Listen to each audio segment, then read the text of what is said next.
তোমার বাবার চোখ বন্ধ হলে না বুঝবা দুনিয়া কাকে বলে। তোমার বাবার উপার্জন শেষ হয়ে গেলে না বুঝবা দুনিয়া কাকে বলে।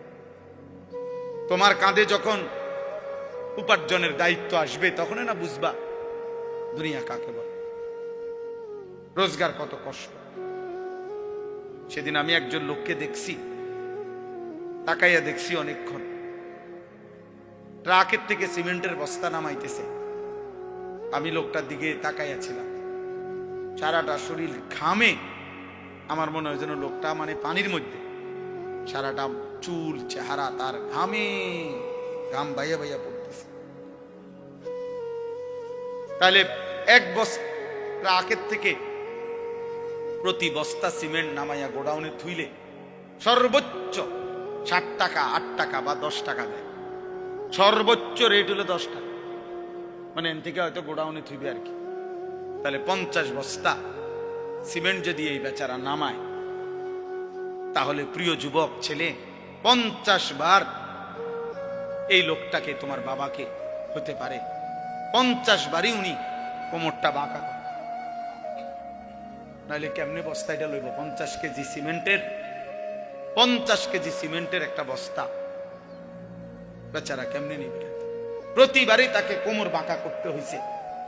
প্রত্যেক বস্তা সিমেন্ট হয়তো ফালাইয়া ছোট্ট একটা গামছা হয়তো কোমরের থেকে খুলে আবার ঘাম মুছছে, আবার আরেক বস্তা লেগে গেছে, আর গুনছে কয় বস্তা হইল। বিনিময়ে 500 টাকা, হয়তো 50 বস্তায় 500 টাকা পাইছে, 10 টাকা করে। সেখান থেকে ভাঙ্গাইয়া তোমারে 200 টাকা দিছিল, তুমি বলছো তোমার স্কুলে দিতে হবে, সেই ঘামে ভেজা 200 টাকা। আর তুমি জানো আর সেই 200 টাকায় মোবাইলে ঢুকায়া উলঙ্গ ছবি আর নাচ গান নর্তকী দেখে শেষ করে দিছে। তুমি সন্তান না, বরং তুমি জানো আর।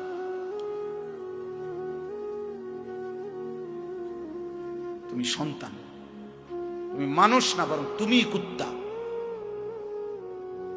তুমি জানো আর। তুমি জানো না তোমার বাবার এই 100টা টাকার পিছনে কতগুলো ঘাম ঝরছে বেটা, কতগুলো ঘাম ঝরছে।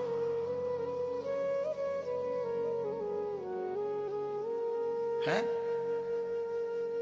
আমার আব্বা ছোটবেলায় আমরা দেখছি সারাদিন স্কুল করে আব্বা যখন আসতেন, প্রাইমারি স্কুলে মাস্টারি করতেন, মসজিদে ইমামতি। আমার আব্বার একটা বা দুইটা গেঞ্জি ছিল, গেঞ্জিগুলোর এই পাশে এই পাশে ঘামে ভিজা। তো আমার মনে আছে কোন সময় গেঞ্জি ধুইতে দিলে আমরা ধুইতাম না, আমি ফাটতাম না, মানে ঘামের গন্ধে বাবার গেঞ্জি ভিজা থাকতো।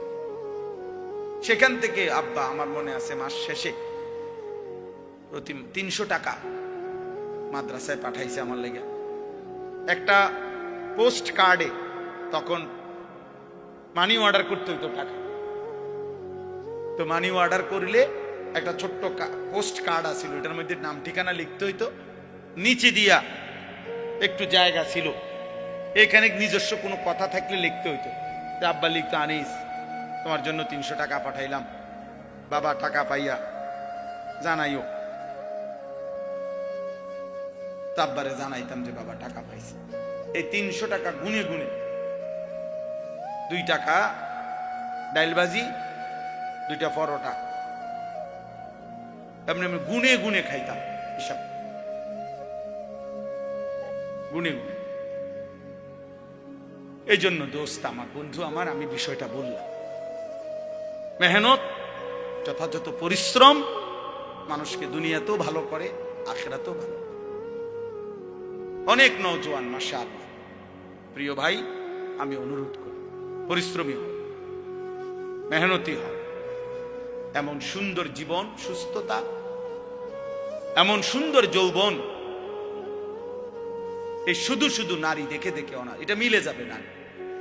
এই যে মহিলারে তুমি রাত দিন মোবাইলে দেখো, এগুলা পাইবা তো, তোমার একজন বিবি হবে, তোমার একজন স্ত্রী হবে। আর যেটা চাচ্ছ মনে, এটা পূরণ হবে।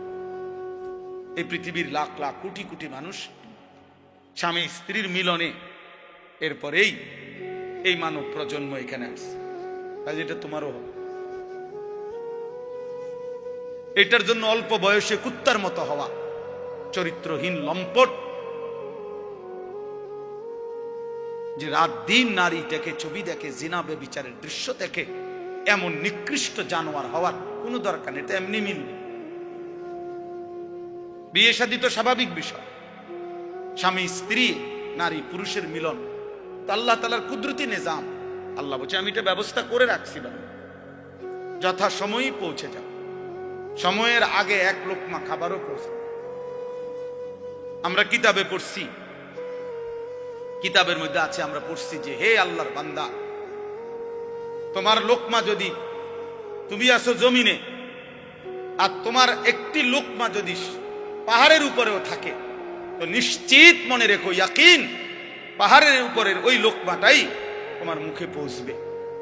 আর আল্লাহর ওলিরা বলেন, যদি হে আল্লাহর বান্দা, তুমি মুখের কাছে দুই ঠোঁটের সামনে নিয়ে আসছো লোকমা, কিন্তু যদি সেটা তোমার ফয়সালাতে না থাকে, খোদার কসম ওই লোকমা তোমার ভিতরে ঢুকবে না। যেটুকু বরাদ্দ ওইটা যদি পাহাড়েও থাকে, সেখান থেকে নেমে আসবে। যেটা বরাদ্দ নাই, সেটা ঠোঁটের কাছে থাকলেও সেটা কি হবে না, মিলবে। অতএব আমাদের জীবনের এটা বড় বুঝা উচিত। আমি বেশি আফসোস করি যে ছেলেরা, বাবা কেন বুঝতেছো না যে তুমি তোমারে চিনলা না কেন? কমপক্ষে ডানে বামে তাকাইও না, এই সমাজের কারো দিকে তাকাইও না, তোমার দিকে তাকাও তো একটু, যে আমি কি করছি সারাটা দিনে। এটা কি একটা সুস্থ মানুষের কাজ? সারা দিনে আমি বেশি ব্যস্ত ছিলাম। আজকে মাগরিব পর্যন্ত আমার বাচ্চা অসুস্থ ছিল, আর আমি ডাক্তার দেখাইয়া বাসাত রাইখা সুদর্ণপুর আমার শায়েখ আরিফ বিল্লাহ আল্লামা মুফতি মুশতাকুর নবী কাসেমি হযরতের মাদ্রাসায় আমি যাইতে হয়েছে মাগরিবের পর। ওইখানে ইসলাহি মাহফিল, সেইখানে আমি 20 মিনিট বয়ান করছি। এরপরে এখানে আসছি। আমি বারবার যোগাযোগ হইতেছে যে দেরি হয়ে যাইতেছে, বা আমার আরেকটা মাহফিল আছে, সবই ঠিক আছে, কিন্তু আমি মাঝখানে ঠিকই এরপরেও এলিটগঞ্জ পাম্পে আমরা এশার নামাজ জামাতে পড়ে আসছি। মাহফিল যদি কাইতে হইয়া যায়, শীত হইয়া যায়, আমাকে আমার নামাজ পড়তে হবে না? শ্রোতা যদি চলেও যায়, আমাকে আমার নামাজ পড়তে হবে না? ওই দেখো, ঠিক ওই দেখো, ওই অপদার্থরে দেখো, ঠিক মতো চোখেও দেখে না, কিন্তু মাগার মোবাইলে এমনি, হ্যাঁ, চোখের লগে লাগাই এলাও, এটা গাম দিয়া কষ্টে লাগাই দাও, এই যে আছে এখানে কষ্টে। হ্যাঁ হ্যাঁ, না না, লজ্জা, লজ্জা হবে কোন দিন? কোন দিন হবে বলেন? হায়া হবে কোন দিন? তাইলে শিখবে কোন দিন আমার ছেলেরা? সন্তান শিখবে কোন দিন? ফেরাবে কে এদেরকে? কারো। সবাই আমরা, সবাই ভাবতেছেন পাশ কাইটা জায়গা, সবাই ভাবতেছেন মাথা নোয়া জায়গা, সবাই ভাবতেছেন যার যার রুমে ঢুকে গেলে, ঘরে ঢুকে গেলে দরজা বন্ধ করে দিলে নিরাপদ।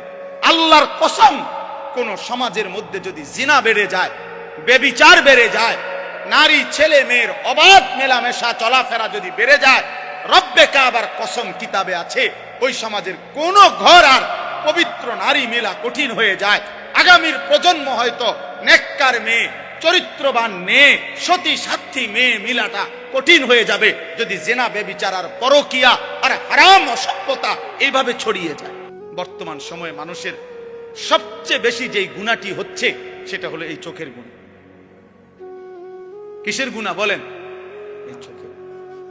দিবা নিশি আমাদের মা বোনেরা বেপর্দা রাস্তায় চলছে, নিজেদের ভিন্ন রকমের অঙ্গভঙ্গি, আর এটা পুরুষ প্রতিনিয়ত দেখছে, অথচ এটা হারাম।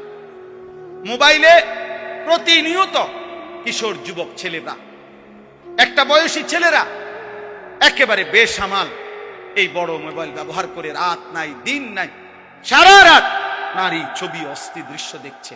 অথচ খোদার কসম এটা একদিন জাহান্নাম ছাড়া আর কিছুই মিলবে।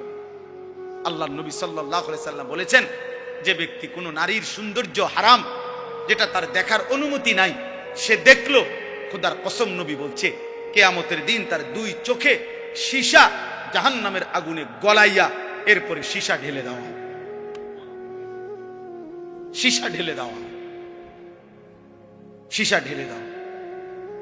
অতএব আপনাদের কাছে অনুরোধ করছি, এই ছোট্ট কথাটা আল্লাহ তাআলা আমাদেরকে বলছেন, ইয়াগুদ্দু মিন আবসারিহিম, চোখ নামাও, চোখ। যুবক ভাই, তোমরা অনেক নওজোয়ান, মাশাআল্লাহ, প্রিয় সন্তান, নিজের উপরে দয়া করো। এই মোবাইলের অব্যাহত নেশা তোমারে ক্ষতিগ্রস্ত করবে। একদিন তুমি দুনিয়াও আগামাতা কিছুই খুঁজে পাবা না, আখেরাত। আখেরাত বয়স্ক বাবা যারা আছেন এখনো 50-60 বছর, অথচ এখনো চা দোকানে, টেলিভিশনে নাটক, সিনেমা, নর্তকীর নাচ দেখার অভ্যস্ত বা অভ্যাস আছে, আল্লাহর ওয়াস্তে চাচা ছেড়ে দেন। এটা অসভ্যতা ছাড়া এই বয়সে আরো বেশি অসভ্যতা।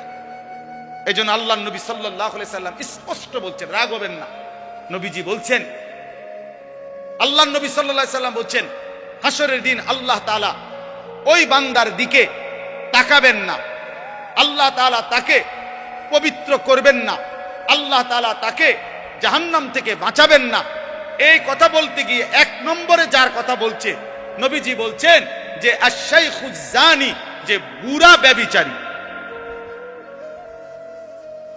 খোদার কসম, বয়স বেশি, বয়স হয়ে গেছে, অথচ এখনো জিনাকার, ব্যভিচারী। আর চোখ দিয়ে ভিন নারী দেখলে এটাও জিনা, হাত দিয়ে ছুঁয়ে দিলে এটাও জিনা, কান দিয়ে শুনলে ভিন নারীর কথা, হারাম কথা, এটাও জিনা, অন্তর দিয়ে কল্পনা করলে এটাও জিনা, লজ্জাস্থান দিয়ে জিনা করলে এটাও জিনা, নবীজি বলছেন। অতএব আল্লাহ নবী সাল্লাল্লাহু আলাইহি সাল্লাম বলছেন, বয়স্ক হওয়ার পরেও যে জিনার অভ্যাস, হারাম নারী দেখার অভ্যাস, বাস্তবে হোক আর মোবাইলে হোক আর টেলিভিশনে হোক আর সাদওয়ানে হোক, এই বদ অভ্যাস যে ছাড়ে নাই, আল্লাহ তাআলা তার দিকে কিয়ামতের দিন তাকাবেন না, আল্লাহ তাকে পবিত্রও করবে না, আল্লাহ তাকে জাহান্নাম থেকে বাঁচাবে। অতএব দয়া করে জওয়ান কিংবা বৃদ্ধ এবং নারীরা যারা, পরের আয়াতে আল্লাহ বলছেন, ওয়া কুল্লিল মুমিনাত ইয়াগদুদনা মিন আবসারিহিন্না ওয়া ইয়াহফাজনা ফুরুজাহুন্না। আল্লাহ বলছে মুমিন মহিলাদেরকেও বলেন তারা যেন ভিন পুরুষ থেকে তাদের চোখ নামিয়ে রাখে এবং তারাও যেন তাদের লজ্জাস্থান হেফাজত করে। অতএব চোখ হেফাজত করা, হারাম দৃশ্য, হারাম ছবি, অশ্লীল নাচ গান, হারাম নারীর দিকে তাকানো যত মন চায়, বা যদি কলিজা ছিঁড়েও যায়, যদি কলিজা ছিঁড়েও যায়, 1000 লক্ষ বারও যদি মন চায়, প্রিয় যুবক আমার, নওজোয়ান সাথী আমার, প্রিয় ভাই আমার, বন্ধু আমার, মুসলমানের সন্তান, তুমি ফিরে আসো। আমি এক বন্ধু অনুরোধ করলাম, এতে করে লাভ কি হবে? যালিকা আজকা লাহুম। কোরআনের এই আয়াতে আল্লাহ বলেন, যদি কেউ এই 2টি কাজ করে, 1 চোখ হেফাজত করে, 2 লজ্জাস্থান হেফাজত করে, আল্লাহ বলেন আমি ওয়াদা দিলাম, আমি তার অন্তর 100 100% আমি তার দিল পবিত্র করে দেব, 100% পবিত্র। ইন্নাল্লাহা খাবীরুম বিমা ইয়াসনাউন।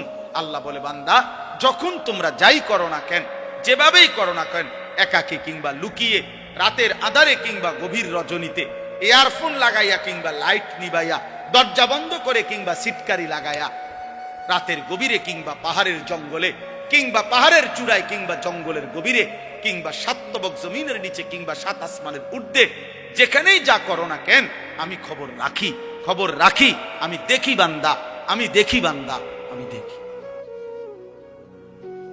গোবর থেকে দুর্গন্ধই বের হবে, গোলাপ ফুল থেকে সুঘ্রাণই বের হবে। অতএব রাস্তা রাস্তায় ঘুরতো যেই মেয়ে, বিবাহের আগে কোনো না কোনো ছেলের সাথে হারাম কোন সম্পর্ক করত যে মেয়ে, আল্লাহর কসম এই অপবিত্র মেয়ে থেকে পবিত্র কিছু আশা করা যাবে না। এই গোবর থেকে দুর্গন্ধই বের হবে, এই গোবর থেকে দুর্গন্ধই বের হবে। অতএব এটা ভাবা দরকার, ভাব, আমরা এটা বোঝা দরকার আমাদের প্রজন্মের হেফাজত দরকার। একটি সমাজের মধ্যে সবচেয়ে বড় সম্পদ, একটি ঘরের সবচেয়ে বড় সম্পদ, একজন বাবার সবচেয়ে বড় সম্পদ তার স্ত্রী সন্তান। খাট যত দামি হোক দোস্ত, 20 বছর পরে এই খাট ওই ঘরে থাকবে না।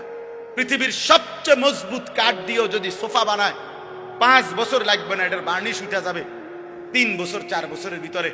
পরবর্তী 20 বছরের ভিতরে ওই ফার্নিচারের নাম গন্ধ ঘরে পাওয়া যাবে না, কারণ এর পরে আরো বহু লেটেস্ট মডেল পৃথিবীতে আসছে, যার কারণে ইডি হালাই দিছে। বুঝেন নাই কথা? এটা মসজিদে যে আগে মোজাইক হইতো, আমি তো দেখছি ছোটবেলা মেশিন দিয়া ছোট ছোট ছোট গুড়া গুড়া পাথরের গুড়া মোজাইক করতে, আর এগুলার মোজাইক আগে ছোট ছোট এলো মেলো পাথরের কঙ্কর, ছোট ছোট পিচি পিচি পিচি না মোজাইক দেখছেন না? কই এখন আসেনি এগুলা। মোজাইক ভাঙ্গে টাইলস লাগা, মানে এমন মসজিদ যেখানে আগে মোজাইক ছিল, কয় না এটি ওনার ভাল লাগে না, আরে উড়াও এটি উড়াও, টাইলস পুরা মসজিদ টাইলস করো, টাইলস করো। পুরাতন গ্রিল বদলাইয়া SS5 এর দরজা গ্রিল লাগানো হয় কিনা বলেন? তাইলে বাবা বলে দুনিয়ার এই আসবাব উপকরণ আমরা যা দুনিয়া সাজাইলাম ঘরের, আল্লাহর কসম এগুলা থাকবে না। আমনের রেখে যাওয়া কাছের ফ্লেট আগামী 10 বছর পরে আর থাকবে না। আপনার রেখে যাওয়া সোফা, ফার্নিচার, খাট, ডাইনিং টেবিল এগুলো থাকবে না। এগুলা বংশধররা ফেলে দিবে, নায়নাতকুররা ফেলে দিবে। কিন্তু আপনি যেই ছেলেটাকে গড়ে গেলেন, আপনি যদি মেয়েটাকে দিন শিখায়া যান, পর্দা শিখায়া যান, ছেলেটাকে আল্লাহর কোরআন শিখায়া যান, খুদার কসম তার প্রতিটা সেজদা মৃত্যু পর্যন্ত ওই বাবা মার আমল নামার মধ্যে নেকি নিয়ে আস, কোন সন্দেহ নেই। আল্লাহ নবী সাল্লাল্লাহু আলাইহি সাল্লামের হাদিস কত শুনছেন আপনারা। ওয়াজে উলামায়ে কেরাম বলে আপনাদেরকে যে মান ক্বারা আল কুরআন ওয়া আমিলা বিমা ফীহি উলবিসা ওয়ালিদাহু তাজান ইয়াউমাল কিয়ামা। আল্লাহ নবী সাল্লাল্লাহু আলাইহি সাল্লাম বলেন, যে কোরআন পড়লো, কোরআন অনুযায়ী জীবন চালাইলো, ওই ব্যক্তির মা বাবাকে কিয়ামতের দিন নূরের মুকুট, আলোকিত মুকুট পরিধান করানো হবে। নবীজি বলছে, তাহলে ভাবো তো, যদি বাবা মাকে এই মর্যাদা দেওয়া হয়, তাহলে যে কোরআন পড়লো সরাসরি, যে নিজে আমল করলো, ফামা যান্নুকুম বিল্লাযী আমিলা বিহাযা, তাকে আল্লাহ কি পুরস্কার দিবে? যে কোরআন পড়ছে, যে কোরআন আমল করছে। বাপ মারে যদি আল্লাহ সম্মান দেয়, তো হাফেজে কোরআনকে কি দিবে? আলেমে দ্বীনকে আল্লাহ কি দিবে?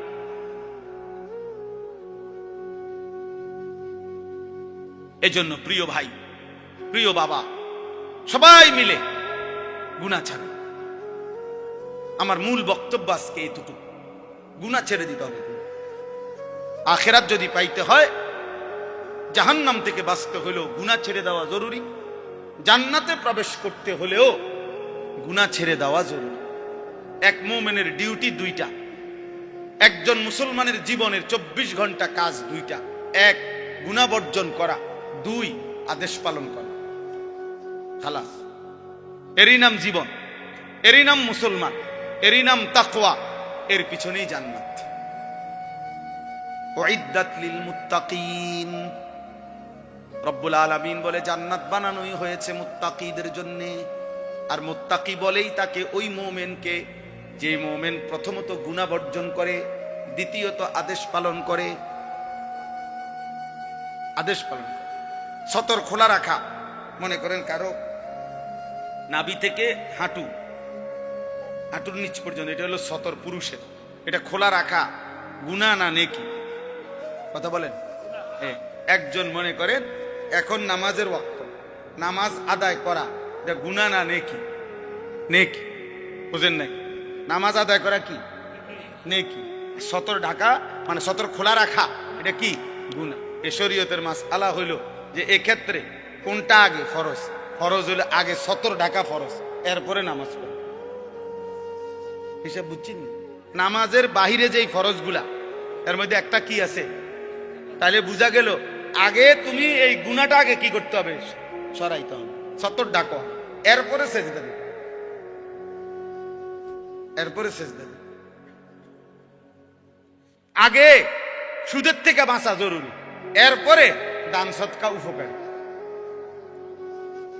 আগে কিস্তির থেকে বাঁচা জরুরি, এরপরে দান সদকা করা উপকারী। আগে লোন থেকে বাঁচা জরুরি, এরপরে দান সদকা করা উপকারী। মসজিদে টাকা না দিছেন 30,000, কিন্তু 30 লাখ টাকা দিয়ে আপনি সুদের ব্যবসা করেন। এই বাটফার, পীর সওয়াব আরাম খোদ, সওয়াব কিসের? আবার সওয়াব তোমার আব্বাই দেয়। সুদ করে 1 টাকায় কোনো নেকি হয় না, 1 টাকায়ও না।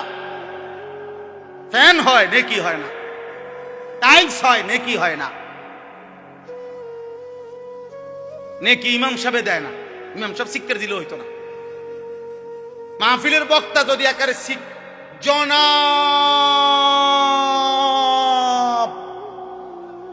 অমুকে অমুক 30,000 মার হাবা, আবারে মার, যা ফারস মার, তারে টেহা দিল কেন, মার কন্যা। ফেরেশতা বলবে আল্লাহ সুদের টাকা, আল্লাহ বলবে বাদ দাও, আলাই দাও, টেহা লই এলা খেরা, কিন্তু তুমি লেখো না, নেকি লেখো। টাকা নেওয়া যায়, বলে নেয় কেন? হ্যাঁ নেওয়া যায়, এইটাও কথা। আপনি হয়তো বলবেন আরে এরপরে হুজুর আপনারা নেন কা, টাকা নেওয়া যায় কিন্তু নেকি হবে না। এইটাই এখন বুঝাইছিলাম ওই নুরুন নবী ভাইরে, আমার গাড়ির ছিল। এটা জরুরি বিষয়। নেকি হবে না, নেকি হইতে হইলে হালাল হইতে হবে। দুনিয়াবি লেনদেন করা এটা ভিন্ন মাসআলা। আপনি যদি না বুঝেন আপনারা আলেম থেকে বুঝে নিয়ে, কিন্তু বুঝাইতে চাচ্ছি এটা জরুরি। মাফ গুনাহ ছেড়ে দাও। তাহলে আগে জরুরি কি বলেন না? আমি কথা শেষ করে ফেলবো এখন। আগে জরুরি কি? দাফউল মুদাররাতি মুকদ্দামুন আলা জালবিল মানফা। আরবি ভাষার গুরুত্বপূর্ণ মূলনীতি এটা, যে আগে ক্ষতি সরাও, এরপরে উপকার আনো। উপকার পরে, আগে কি? কথা বলেন না, ক্ষতি সরাও এইটারে। আচ্ছা মনে করেন একটা জানালার গ্রিল, এটার মধ্যে রং দিবে, কি দিবে? এই রং দিতে গেলে মনে করে এটা পুরান হয়ে গেছে, ঝংকার পড়ে গেছে, নিয়ম কি? আগে ঝংকার ফেলতে হবে না আগে রং দিতে হবে? আগে শিরিষ কাগজ দিয়া ঝংকার ফেলতে হবে, এরপরে কি করতে হবে? আগে ক্ষতি সরাও, আগে গুনাহ ছাড়ো, এরপরে সেজদা দাও। এক সেজদা আল্লাহর আরশ ছুঁয়ে যাবে। একবার জমিন থেকে আল্লাহ ডাক দিবা, রবের আরশ কাঁইপা উঠবে। শর্ত কি? গুনাহ ছেড়ে, গুনাহ ছেড়ে, গুনাহ ছেড়ে। আরো বাংলা উদাহরণ দেই, আমরা বাঙালি উদাহরণ আছে। কোন ব্যক্তি মনে করেন কারো বাড়ির দরজায় গেইটে ভিক্ষার জন্যই মনে করেন হাত পাতছে, এই সময় বাড়িওয়ালার কুকুর, পালা কুকুর খেউ খেউ কইরা দরজার সামনে আইছে, বেড়ারে মানে ধরে লেব দশা। এখন এই লোক কি বলবে? বাড়িওয়ালার আগে কি বলবে? যে কি সরাও, আমার চাল লাগতো না ভাই, আল্লাহর দোহাই,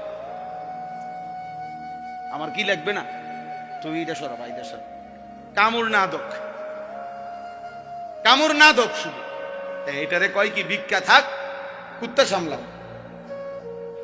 চাল লাগবে না, উপকার করণ লাগতো না ভাই, ক্ষতি যাতে না করে, ক্ষতি যাতে না। এই জন্য এক মুমিনের প্রথম ডিউটি, যুবক হোক বৃদ্ধ হোক, আমি হই তুমি হই, আলেম হোক পাবলিক হোক, আপনি মনে রাখবেন। আপনারা অনেক সময় অনেকে আছে বলে আরে কয় তো লম্বা লম্বা, হুজুরের মধ্যে তো দোষের অভাব নাই, বলে কি না বলেন? আমিও তো বলি হুজুরের মধ্যে দোষের অভাব নাই। হুজুররা কি বেহেশতের থেকে নিয়ে আসছে? আমি কি এখন বেহেশতের থেকে আসছি না ক্যান্টনমেন্ট থেকে আসছি? ময়নামতি সাহেবের বাজার আমার বাসা, আমি কোনো বেহেশতের থেকে আসছি? মানে আপনি যদি মনে করেন কোন হুজুরেরও দোষ আছে, হ্যাঁ হ্যাঁ, তো আপনি আমার জন্য দোয়া করেন। আমরা আপনাদের জন্য দোয়া করি না? কথা বলেন না কেন? তো আপনারা আমার জন্য দোয়া করবেন যে আল্লাহ ওনারও গুনাহ থেকে বাঁচান, ওনারও আল্লাহ আপনি নেক আমলের তৌফিক দেন। আমি আপনার কাছে দোয়া প্রাপ্য না? কথা বলেন না কেন? তো তাইলে অসুবিধা কি? এটা কিন্তু সূক্ষ্ম ধোঁকা, সূক্ষ্ম ধোঁকা। আপনি চোখের সামনে দেখতেছেন আমরা দুইজন, তো এখন আমি পড়ে গেছি পানিতে, তো এরপরে আপনার দায়িত্ব, এটা আর আমি থাকি লাভ কি? এটাই তো কথা।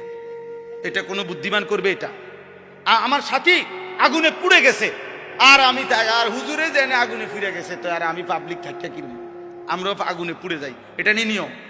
তো যদি মনে করেন আমি ভুলে করে ফেলছি, যদি মনে করেন আমি গুনাহ করছি, যদি মনে করেন আমি হারাম করছি, এই বলে কি আপনিও হারাম করবেন? এটা জরুরি। গুনাহ ছেড়ে দেন। এই আজকের মূল বক্তব্য এটা, গুনাহ ছেড়ে দেন। এক মুমিন প্রথম কি ছেড়ে দিতে হবে? গুনাহ ছেড়ে দেন। বিষয়টা কঠিন হইল, এটা আমাদের আল্লাহর আদেশ। আর আল্লাহর আদেশের উপরে কঠিন না সহজ, পারতেছি না এত কথা বলার কোনো সুযোগ নাই। আপনার যদি মন নাও চায়, আপনার যদি বিবেকে নাও চায়, আপনার যদি কলজাটা ফাইটাও যায়, তারপরেও আপনি আল্লাহর হুকুমের জন্য গুনাহ ছাড়তেই হবে। কার হুকুম এটা? আমার মালিক। বসে আদেশ করছে, অতএব অনেক সময় অনেক কাজ ভাল লাগতেছে না, তারপরও অধীনস্থ কর্মকর্তা তার বসের আদেশ মন না চাইলেও পালন করতে হবে। আর মন চাইলে তো ভালোই, মন চাইলে তো কি ভালো। এটা জরুরি বিষয়। এজন্য গুনাহ ছেড়ে দাও, গুনাহ ছেড়ে দাও। তাকওয়ার প্রথম অর্থ গুনাহ বর্জন, দ্বিতীয় অর্থ আদেশ পালন। আর আল্লাহ এটাই বলছে, ইয়া আইয়ুহাল্লাযীনা আমানুত্তাকুল্লাহ, ইয়া আইয়ুহাল্লাযীনা আমানুত্তাকুল্লাহ। কোরআনুল কারীমে প্রায় 7 বার এই কথাইটা আল্লাহ বলছে, হে ঈমানদার, ইত্তাকুল্লাহ, ইত্তাকুল্লাহ, ইত্তাকুল্লাহ, ইত্তাকুল্লাহ, ইত্তাকুল্লাহ, ইত্তাকুল্লাহ, ইত্তাকুল্লাহ। হে আল্লাহর বান্দা, হে মুমিন, আল্লাহকে ভয় করো, আল্লাহকে ভয় করো, আল্লাহকে ভয় করো। আর তাফসীরের মধ্যে লিখছে, যদি প্রশ্ন করেন যে হুজুর আল্লাহকে ভয় করা মানে কি, আল্লাহকে ভয় করার প্রথম অর্থ গুনাহ ছেড়ে দেওয়া, দ্বিতীয় অর্থ আদেশগুলো পালন করা। আগে গুনাহ ছেড়ে দাও, আগে গুনাহ ছেড়ে দাও। ওয়াদারু যাহিরাল ইসমি ওয়া বাতিনা। আল্লাহ বলছে প্রকাশ্য গোপন সব গুনাহ ছেড়ে দাও। নবীজি বলছেন, রাসূলুল্লাহ সাল্লাল্লাহু আলাইহি ওয়াসাল্লাম বলছেন, ইয়াকুম ওয়াল কাযিব, মিথ্যা বলা ছেড়ে দাও। আলাইকুম বিসসিদক, নবীজি বলছে সত্য বলাকে জীবনের জন্য গ্রহণ করে না। অতএব দয়া করে এটা বুঝতে হবে। এই আয়াতটা এবার আসেন, আমি যেই পড়ছি সূরা নূর 18 নম্বর পারা, কোরআনুল কারীমের 24 নম্বর সূরা 30 নম্বর আয়াত। এই একটি আয়াতের এবার তর্জমা বললে আমার কথা শেষ। আল্লাহ তাআলা এখানে বলছেন, কুল, হে নবী আপনি বলুন, লিল মুমিনিনা, সকল ঈমানদার পুরুষদেরকে, ইয়াগুদ্দু মিন আবসারিহিম ওয়া ইয়াহফাজু ফুরুজাহুম, তারা যেন বাধ্যতামূলক দুইটা কাজ করে। এক, তারা যেন সকলেই তাদের চোখ ভিন নারী, হারাম ছবি, হারাম দৃশ্য থেকে চোখ যেন নিচে নামায়। ওয়া ইয়াহফাজু ফুরুজাহুম, এবং সমস্ত ঈমানদার পুরুষদেরকে বলেন তারা যেন তাদের লজ্জাস্থানের হেফাজত করে। কোন জিনা, কোন ব্যভিচার, হাতের নাপাক ব্যবহার, কোন রকমের অসভ্যতা, নারী পুরুষ, পুরুষ পুরুষ, যেই কোন রকমের অপকর্ম নিজের লজ্জাস্থান দ্বারা যেন না করে, লজ্জাস্থান যেন হেফাজত করে এবং চোখ যেন নিচে নামে।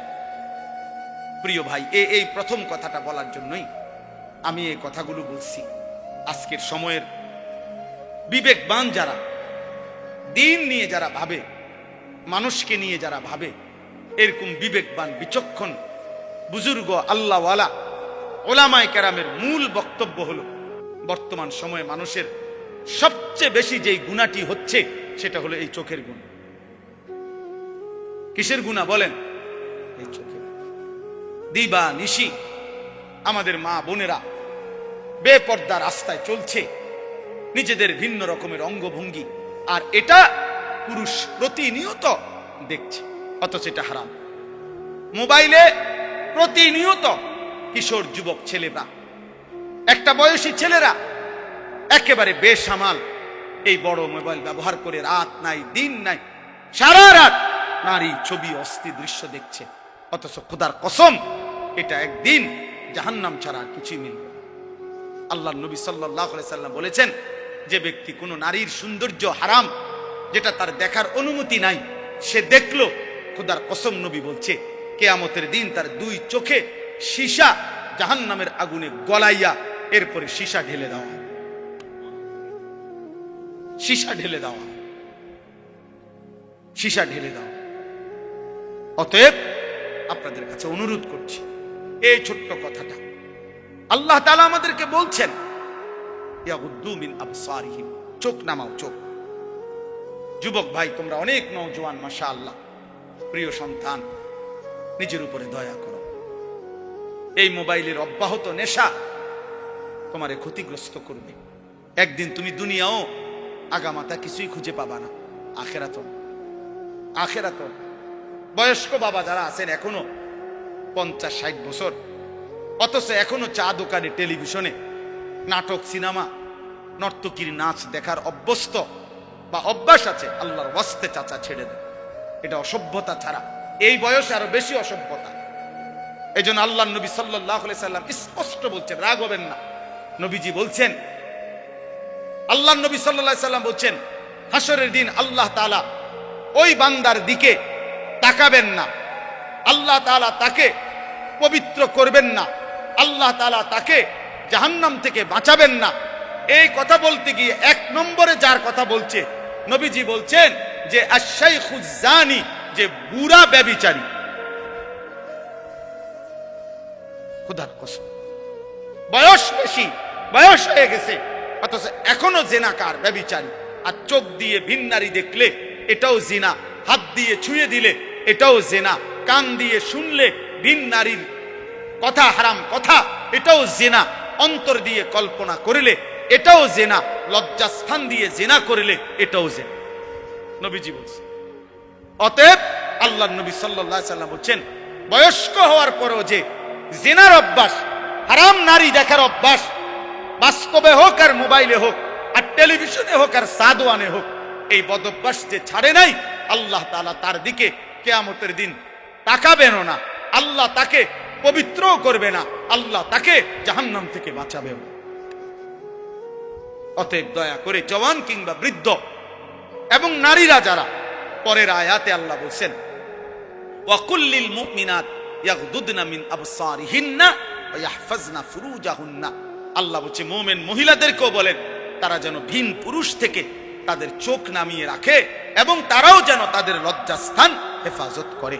অতএব চোখ হেফাজত করা, হারাম দৃশ্য, হারাম ছবি, অশ্লীল নাচ গান, হারাম নারীর দিকে তাকানো, যত মন চায় বা যদি কলিজা ছিঁড়েও যায়, যদি কলিজা ছিঁড়েও যায়, 1000 লক্ষবারও যদি মন চায়, প্রিয় যুবক আমার, নওজোয়ান সাথী আমার, প্রিয় ভাই আমার, বন্ধু আমার, মুসলমানের সন্তান, তুমি ফিরে আসো।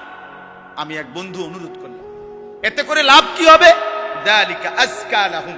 কোরআনের এই আয়াতে আল্লাহ বলেন, যদি কেউ এই 2টি কাজ করে, 1 চোখ হেফাজত করে, 2 লজ্জাস্থান হেফাজত করে, আল্লাহ বলেন আমি ওয়াদা দিলাম, আমি তার অন্তর 100% আমি তার দিল পবিত্র করে দেব, 100% পবিত্র। ইন্নাল্লাহা খাবীরুম বিমা ইয়াসনাউন।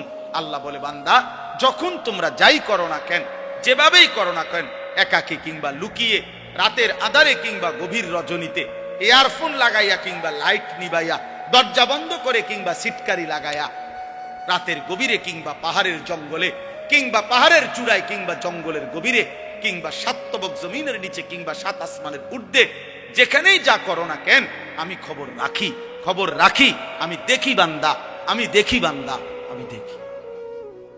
অতএব দোস্ত আমার, আল্লাহকে আড়াল করা সম্ভব? আল্লাহকে ফাঁকি দেওয়া সম্ভব? আল্লাহ তাআলার দৃষ্টির আড়ালে যাওয়া সম্ভব? অতএব এইটুকুই সবক। আমরা যদি ইমানদার হই, আমরা যদি মুমিন হই, তাহলে আমাদের নারী, আমাদের পুরুষ, আমাদের কিশোর, আমাদের যুবক, আমাদের মা, আমাদের বোন, আমাদের স্ত্রী, আমি হুজুর, আপনি পাবলিক, আমরা সবার দায়িত্ব চোখ হেফাজত করা। কি হেফাজত করা? কারণ চোখ হারাম নারী দেখা গুনাহ কিনা? বলেন না কেন? অতএব এই গুনাহ ছিল। আল্লাহ তাআলা আমাদেরকে তৌফিক দেন, কবুল করেন। আমিন। বিবাহ একটি সম্পর্ক, বিবাহ একটি ইবাদত। ইবাদত কিনা কথা বলেন? আল্লাহ কোরআনে বলছে ফানকিহু, তোমরা বিবাহ করো। তো যেটা আল্লাহর হুকুম এটা ইবাদত কিনা? নবীজি সাল্লাল্লাহু আলাইহি সাল্লাম বলছে আন-নিকাহু মিন সুন্নতি, বিবাহ আমি রাসূলের সুন্নাত। তো যেটা নবীর সুন্নাত এটা উৎসব নাকি ইবাদত? এটা ফুর্তি নাকি ইবাদত? নবীর সুন্নত এটা ফুর্তি নাকি ইবাদত? তাহলে বিবাহ কি? ইবাদত। আল্লাহর হুকুম এ কারণেও ইবাদত, নবীর সুন্নাত এ কারণেও ইবাদত। ইবাদত ইবাদত এক। দুই নাম্বার, বিবাহ মানে একটি ছেলে মেয়ের এই সম্পর্ক শুধু উপভোগের সম্পর্ক নয়, বরং এই স্বামী স্ত্রী মানে এখান থেকে কিয়ামত পর্যন্ত একটি প্রজন্ম। আমার দাদা দাদির মিলনে আমার বাবা, মা বাবার মিলনে আমি, আমার স্ত্রীর পরে আমার সন্তান। তাইলে এইভাবে এটা একটা সিরিয়াল, এটা একটা সিরিয়াল। আমার দাদা 5 ওয়াক্ত নামাজ পড়ছেন রমজান মাসে, পুরা রমজানে মসজিদে ছিলেন, শেষ 10 দিন এতেকাফ করছেন। ঈদের চাঁদ উঠছে, ঈদের দিন দাদা সকালবেলা ভোরে মসজিদ থেকে বের হইয়া ঈদের নামাজ পড়া ঘরে আসছে। চাচারে কইছে, ছোট চাচারে, যে আমারে, আমি আমার শ্বশুর বাড়ির যামু, আমার একটা রিস্কা না দে। আমার চাচার নাম হোসেন, মানে হুসাইন। ওই যে হোসেন, আমারে একটা রিস্কা না দে ফুত, আমি আমার শ্বশুর বাড়ির যামু। দাদা বুড়া মানুষ। আমার চাচা বলছে আব্বা আমনে মুরব্বী মানুষ, শেষ বয়স, আপনি মাত্র মুসিতায় অন কি শ্বশুর বাড়ি যাইবেন? আমরা সব সেমাই চিনি রাঁধছি, আপনি খাবেন। দাদা কয় না, আমি জামুই, তুই রিস্কা না আনলে বাদ দে। নাতি মানে আমার চাচার ছেলে ইদ্রিস, পরে বলছে নাতি তুই আমার হাতে ধর, দাদা জামুই শ্বশুর বাড়ি। এই কথা বলে দাদা একটু সামনে গেছে, মাঝ পথে পাশের গ্রাম, 2 গ্রাম পরে আমার দাদার শ্বশুর বাড়ি ছিল। দাদা মাঝখানেই রাস্তায় কাইত হইয়া পড়ে গেছে। সন্ধ্যাবেলায় আমার দাদা কবরে চলে গেছে, মারা গেছে। আমার দাদা ঠিকই বুঝছে যে আমি শ্বশুর বাড়ি যাব। তাহলে আমার দাদা নেককার ছিলেন,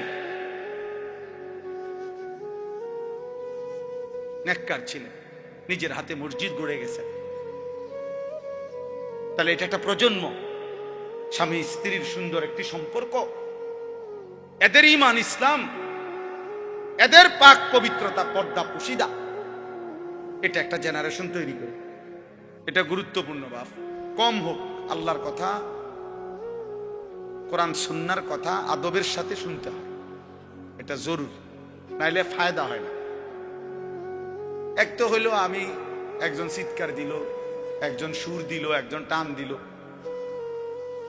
কিছু বুট বাদাম বেচা হইলো, এই সব মিলে জিলে কিছু একটা হলো না। ভাইয়া, এটা আসলেই মূল মাকসাদ না। একটা বাঁশ মাটিতে গাঁটতেও কষ্ট আছে। এই রাস্তাটা আমি আসছি এখন অনেক ভাঙ্গা, তাইলে প্রত্যেককেই কষ্ট করে আসতে হয়েছে। সেটা যদি কোনো ফায়দা না হয়, আপনি দেখেন ওইখানে বুট বাদামের দোকানে অনেক লোক দাঁড়ায় আছে, অসংখ্য লোক এখন এই মাত্র।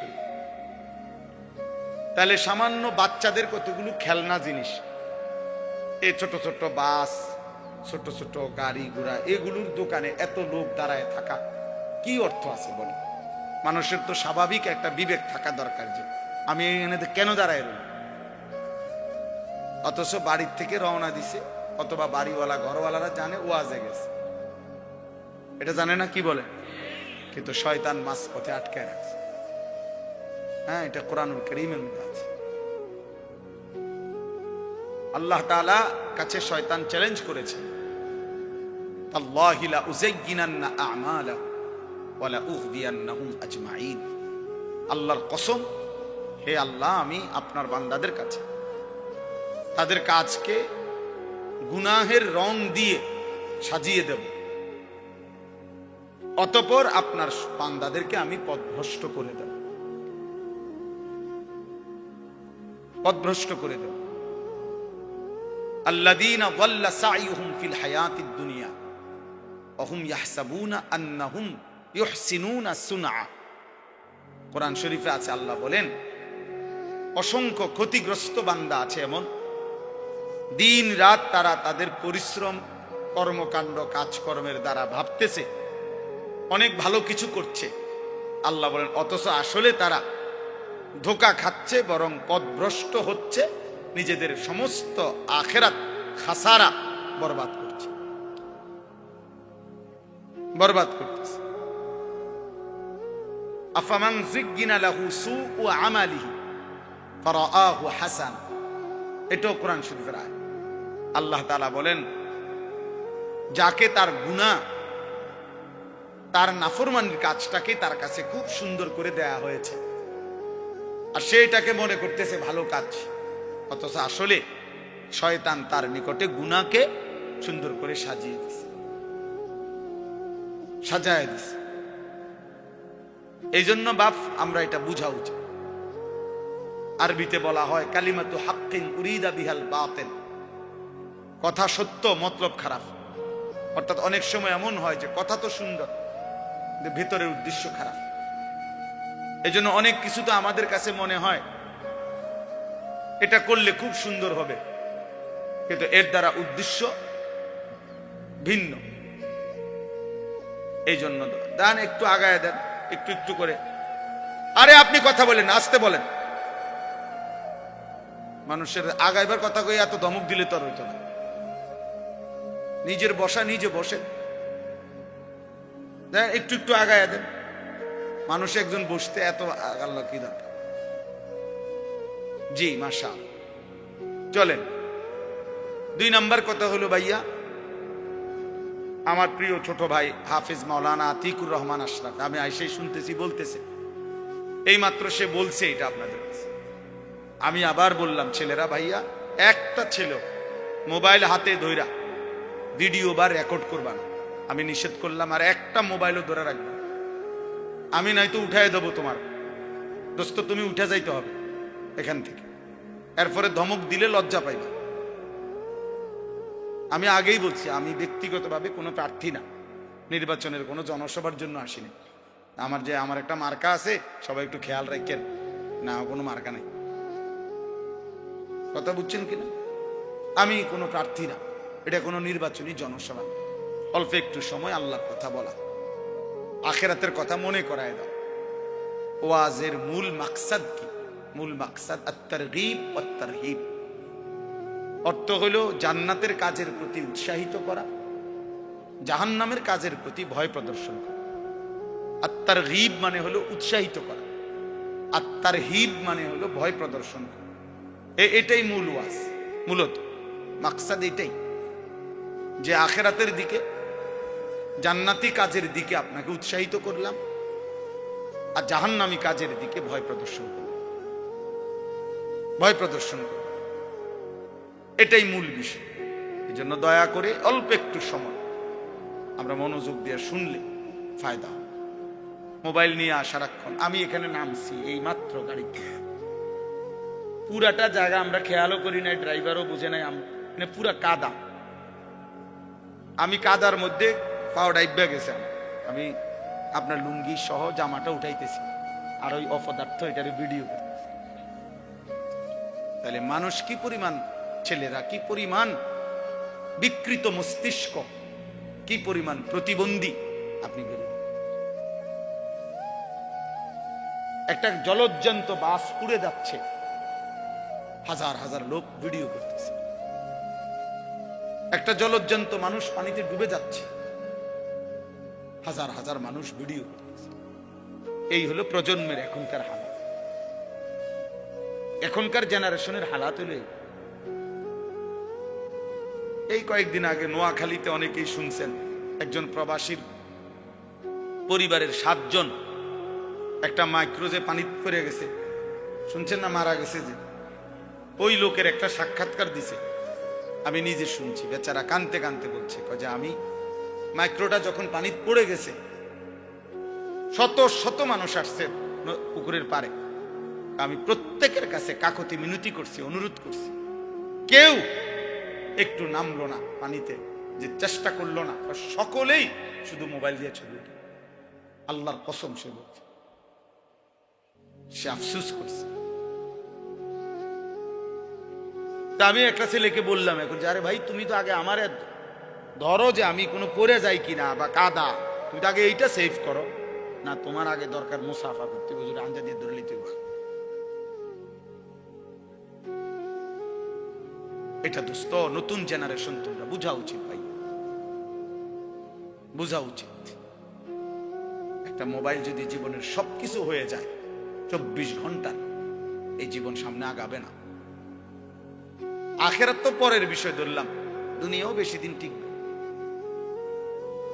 দুনিয়াও বেশি দিন টিকবে। গাফলত কোনো মানুষকে, গাফেল মানুষ দুনিয়াতেও কোনো উন্নতি করতে পারে না, আখেরাতেও না। অমনোযোগী, অবহেলা, খামখেয়ালি, কাজের প্রতি নিষ্ঠা নাই, আগ্রহ নাই, পরিশ্রমের মানসিকতা নাই, ওই মানুষ দুনিয়াবি বাজার, ব্যবসা, লেনদেন, নিজের দুনিয়ার কাজেও ভালো করতে পারে। আমার আপনারা সবাই বুঝবেন, যে কেন জিজ্ঞাসা করে, যেই দোকানদার কোন কাস্টমার যদি 3 বার 4 বার আইসা দেখে, মনে করেন এক সপ্তাহের মধ্যে উনি 3 বার আইসে এই দোকানে, আইসা 3 বারই দেখছে দোকান বন্ধ অথবা দোকানদার নাই, এরপরে সে পরবর্তী 6 মাসেও আর কোনোদিন এই দোকানে আসবে না, দেখেন সে বলবে যে এনে দোকানদার থাকে না, আর বলা যায় না এটা বন্ধও থাকতে হবে, এই শেষ, মানে তার ব্যবসা শেষ, সে আর দাঁড়াইতে পারে না। এই জন্য এটা একটা নিয়ম, কাজের প্রতি নিষ্ঠা থাকতে। এত বেশি পরিমাণ গাফেল, সারাক্ষণ হাসি, সারাক্ষণ মজা, দুষ্টামি, সারাক্ষণই মোবাইল নিয়ে ব্যস্ত থাকা, এ তো গাফলত ভাই, এ তো গাফলত, খামখেয়ালি। আর গাফেল মানুষ দুনিয়াতেও কোনো ভালো কিছু করতে পারে না, আখেরাতেও। ও আপনাদেরকে হঠাৎ আমি শুনলাম শুনাইতেছে আমার ওয়াজের 21 বছরের কথা। আমার 21 বছর এক এক দিন আমি কেমনে পার করছি এক মালিক জানে। গত 2 রাত আমি টোটালি ঘুমাই, বৃহস্পতিবার রাতেও না, শুক্রবার রাতেও।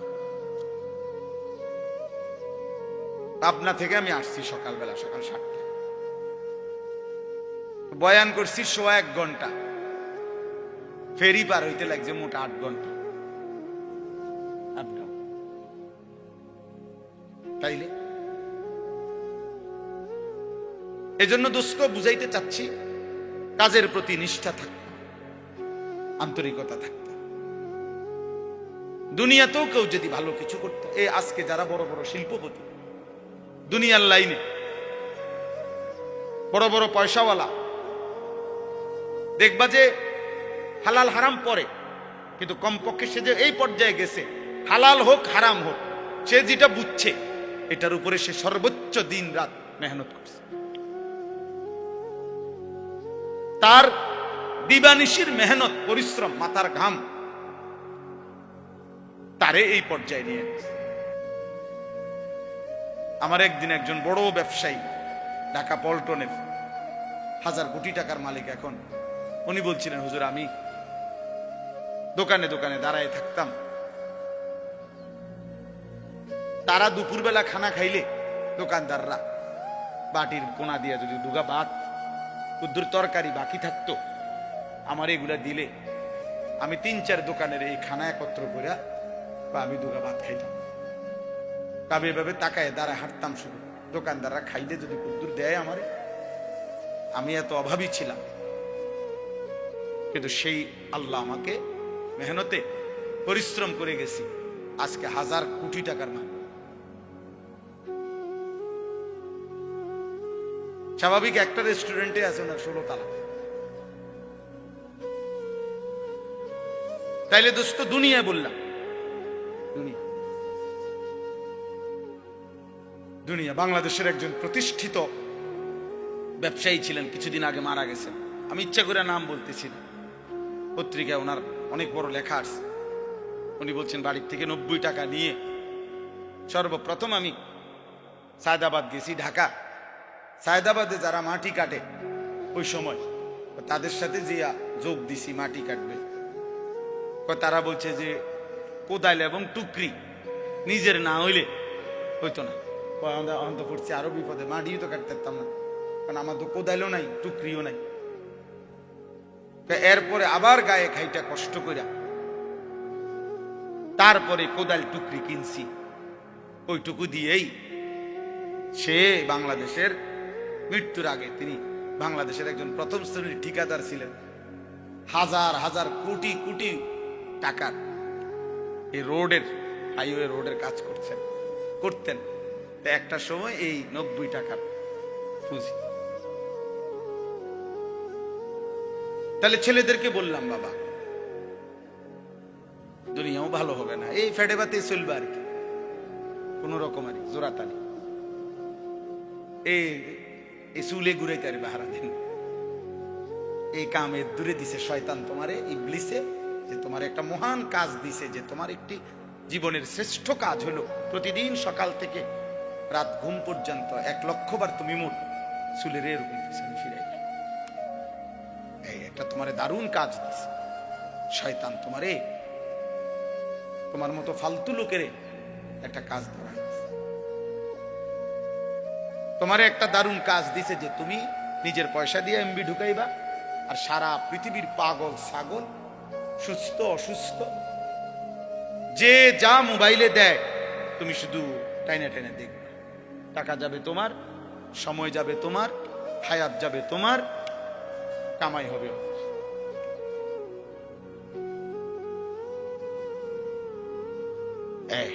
তোমারে বুদ্ধি দিয়ে যে যেমনে পারো টাকা ব্যবস্থা করবে তুমি।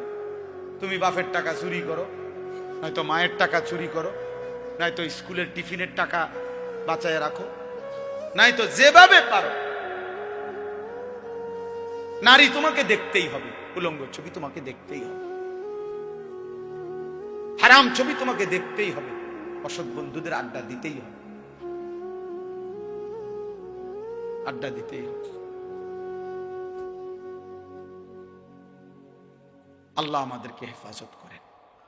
এজন্য আমি সবাইকে বললাম, গাফলত অনেক বড় অভিশাপ, মানে এই খামখেয়ালি আর অবহেলা, জীবনটাকে অনাদরে অবহেলায় নষ্ট করে দাও।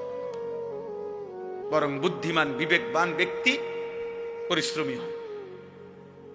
মানুষকে আল্লাহ তাআলা বলেছেন লাকাদ খালাকনাল ইনসানা ফি কাবাদ।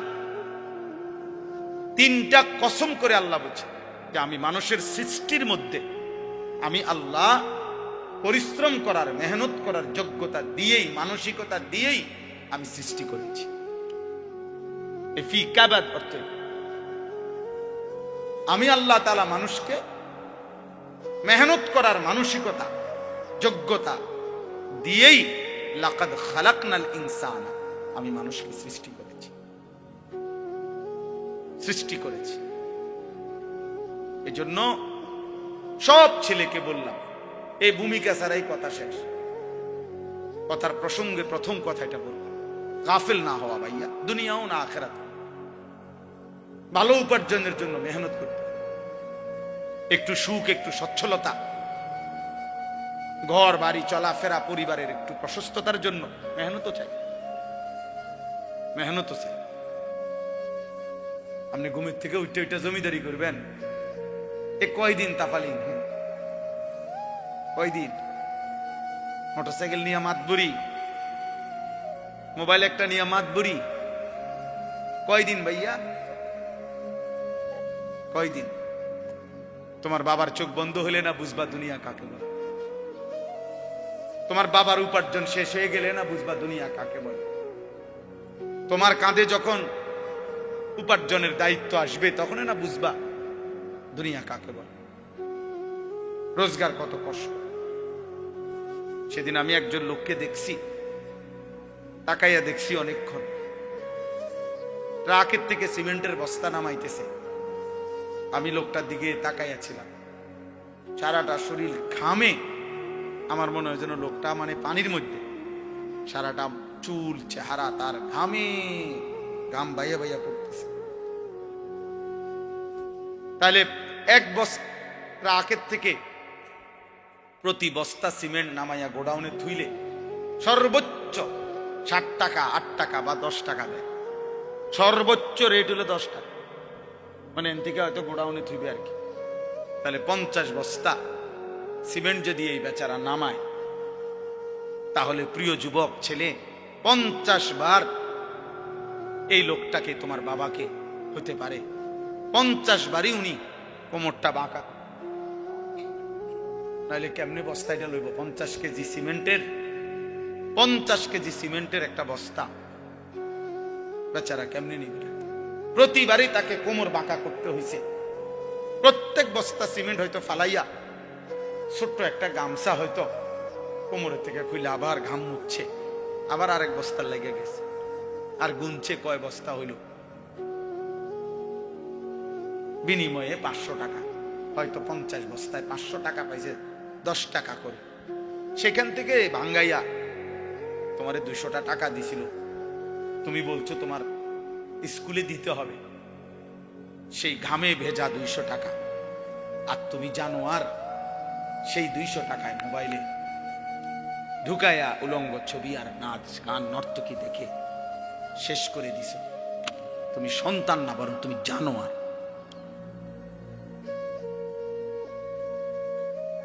তুমি সন্তান, তুমি মানুষ না, বরং তুমি কুত্তা। তুমি জানো আর।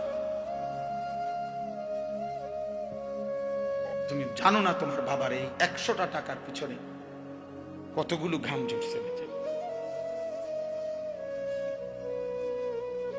কতগুলো ঘাম ঝরছে।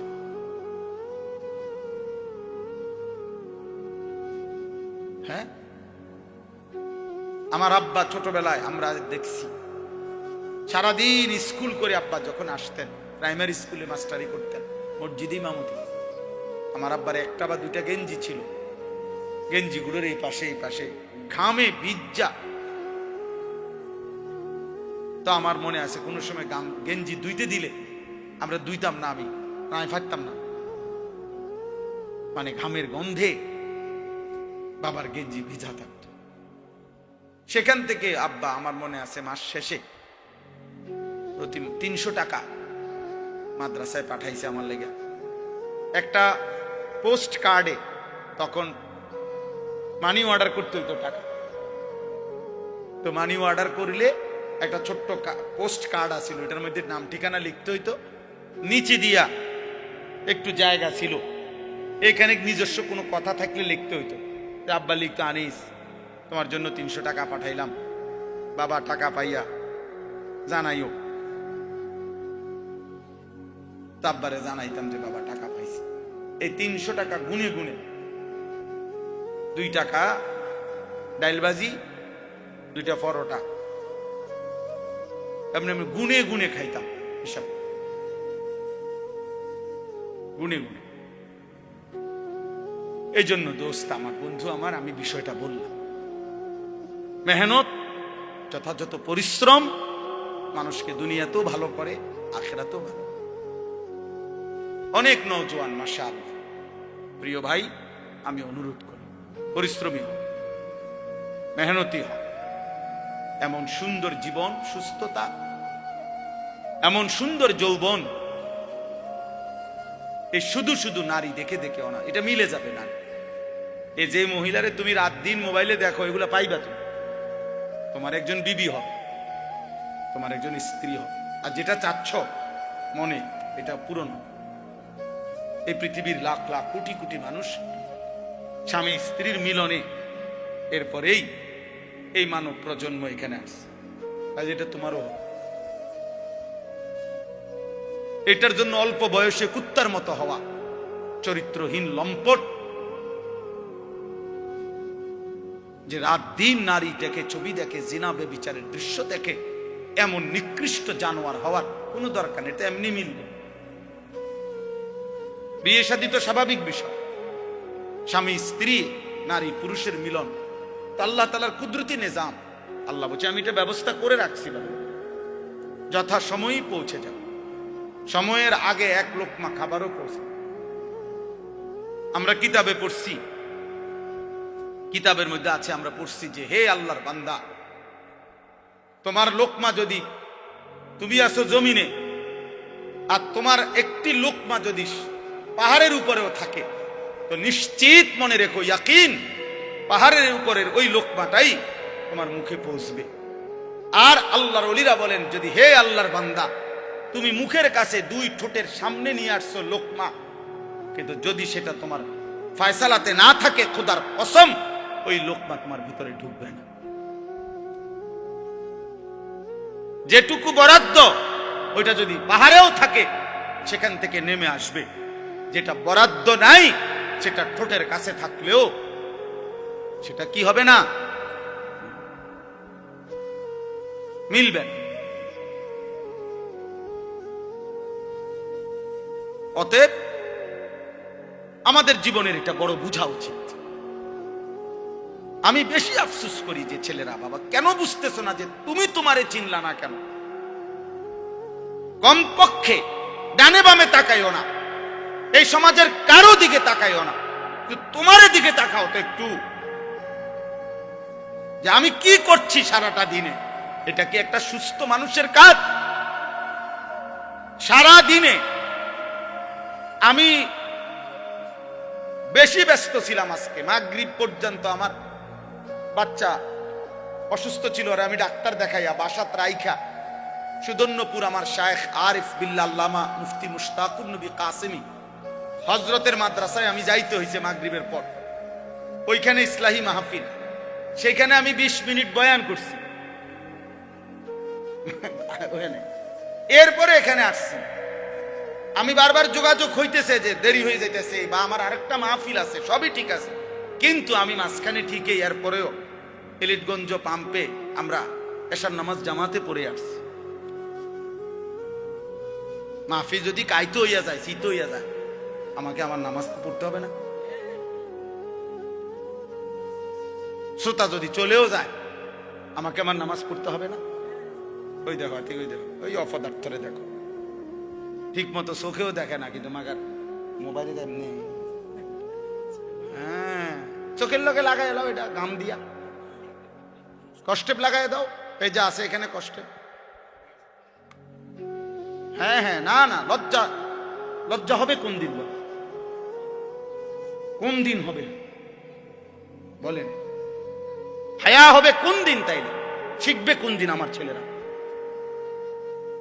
সন্তান শিখবে কোন দিন? ফেরাবে কে এদেরকে? কারো, সবাই আমরা, সবাই ভাবতেছেন পাশ কাইটা জায়গা, সবাই ভাবতেছেন মাথা নোয়া জায়গা, সবাই ভাবতেছেন যার যার রুমে ঢুকে গেলে, ঘরে ঢুকে গেলে দরজা বন্ধ করে দিলে নিরাপদ। আল্লাহর কসম, কোন সমাজের মধ্যে যদি জিনা বেড়ে যায়, বেবিচার বেড়ে যায়, নারী ছেলে মেয়ের অবাধ মেলামেশা চলাফেরা যদি বেড়ে যায়, রব্বে কাবার কসম কিতাবে আছে, ওই সমাজের কোন ঘর আর পবিত্র নারী মেলা কঠিন হয়ে যায়। আগামীর প্রজন্ম হয়তো নেককার মেয়ে, চরিত্রবান মেয়ে, সতী সাথী মেয়ে মিলাটা কঠিন হয়ে যাবে যদি জেনা বেবিচার আর পরকিয়া আর হারাম অসভ্যতা এইভাবে ছড়িয়ে যায়। অতএব দোস্ত আমার, আল্লাহকে আড়াল করা সম্ভব? আল্লাহকে ফাঁকি দেওয়া সম্ভব? আল্লাহ তাআলার দৃষ্টির আড়ালে যাওয়া সম্ভব? অতএব এইটুকুই সবক। আমরা যদি ইমানদার হই, আমরা যদি মুমিন হই, তাহলে আমাদের নারী, আমাদের পুরুষ, আমাদের কিশোর, আমাদের যুবক, আমাদের মা, আমাদের বোন, আমাদের স্ত্রী, আমি হুজুর, আপনি পাবলিক, আমরা সবার দায়িত্ব চোখ হেফাজত। কি হেফাজত করা? কারণ চোখ হারাম নারী দেখা গুনাহ কিনা? বলেন না কেন? অতএব এই গুনাহ ছেড়ে আল্লাহ তাআলা আমাদেরকে তৌফিক দেন, কবুল করেন, আমিন।